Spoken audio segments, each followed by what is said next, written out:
Assalamualaikum warahmatullahi wabarakatuh. Perkenalkan, nama saya Hanifah.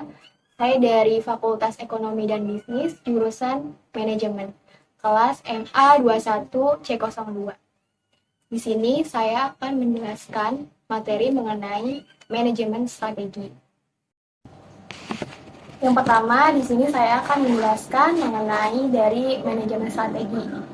Yang pertama, ada pengertian dari manajemen strategi itu sendiri, yaitu sebuah proses dalam pengambilan keputusan untuk menerapkan tindakan dan mengevaluasi hal apa saja yang sudah dilakukan secara baik agar bisa mencapai tujuan perusahaan untuk jangka panjang ke depannya.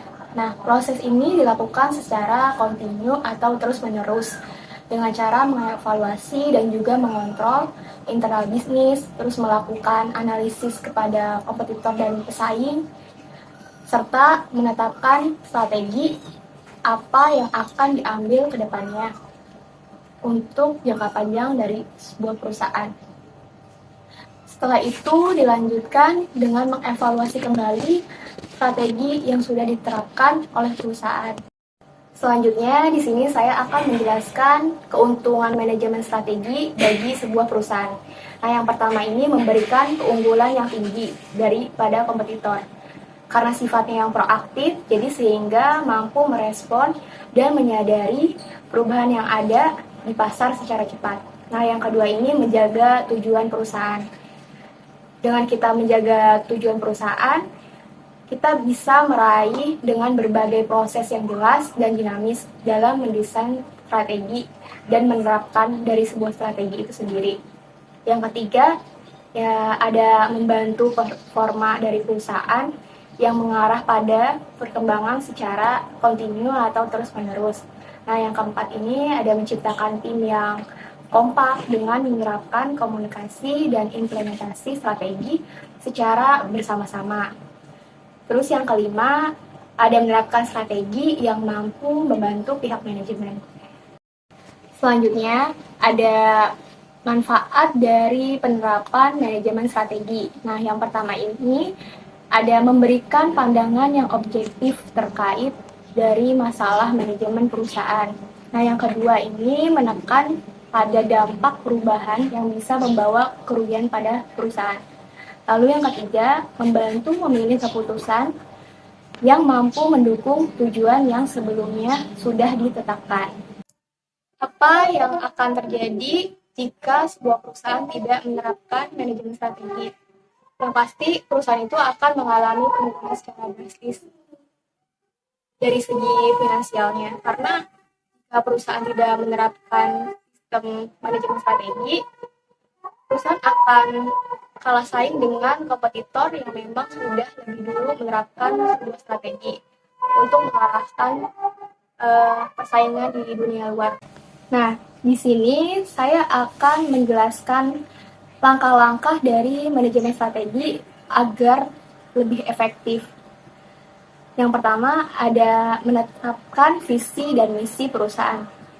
Nah, di sini tuh perusahaan harus dibuat secara spesifik visi dan misinya agar bisa ditindaklanjuti dan terukur secara tepat. Karena dengan membuat sebuah visi dan misi secara detail, maka perusahaan juga bisa menjabarkan fokus bisnis yang bisa menghasilkan profit perusahaan yang lebih besar. Nah, dengan menentukan tujuan yang efektif dan melibatkan setiap karyawannya, maka sebuah tujuan perusahaan juga akan tercapai. Nah, yang kedua ini ada merumuskan strategi.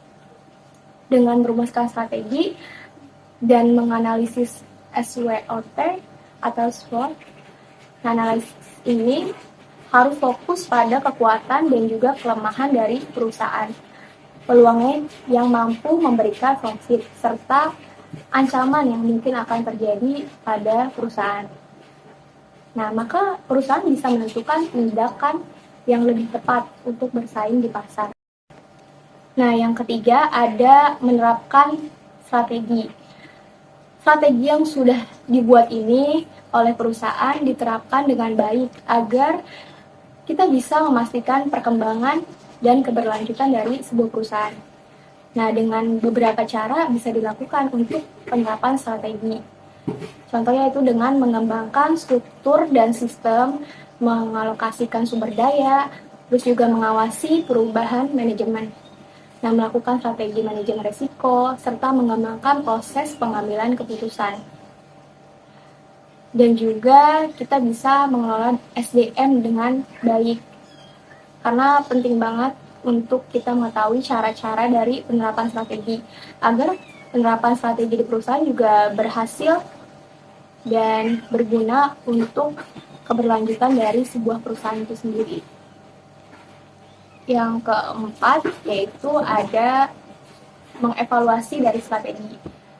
Nah, ini tuh tahap yang paling akhir dalam melakukan manajemen strategi, yaitu dengan melakukan analisa dan menilai performa strategi perusahaan.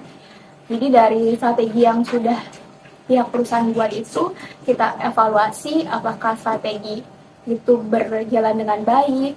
Kalau misalkan emang tidak berjalan dengan baik, ya kita harus menetapkan atau membuat strategi yang baru agar juga strategi itu benar-benar berhasil. Nah, selanjutnya di sini saya akan memberikan contoh dari penerapan manajemen strategi.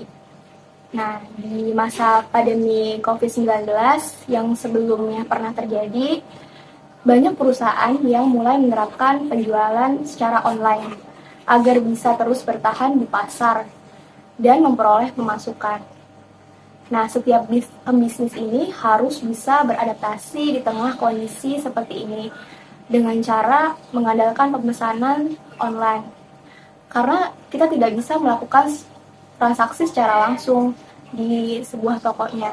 Nah, banyak dari mereka yang juga membuat strategi pemasaran dengan kampanye yang efektif agar tidak kehilangan pelanggan-pelanggan yang sudah kita dapatkan sebelumnya. Sekian penjelasan mengenai manajemen strategi pada perusahaan.